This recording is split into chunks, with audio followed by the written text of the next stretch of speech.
வீட்டை விட்டு துரத்துட்டோம். ஆனா என் மனசுல இருக்கிற சூர்யா சார இவங்க எப்படி நான் பிரிக்க முடியும்?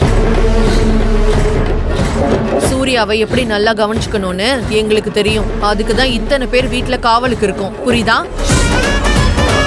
நந்தினி, ஐயோ மறுபடியும் ஆரம்பிச்சுட்டானா? சூர்யா சார் கூப்பிடுற மாதிரி இருக்கு. 3 முடிச்சு நாளை இரவு 8:30 மணிக்கு உங்கள் சன் டிவியில்.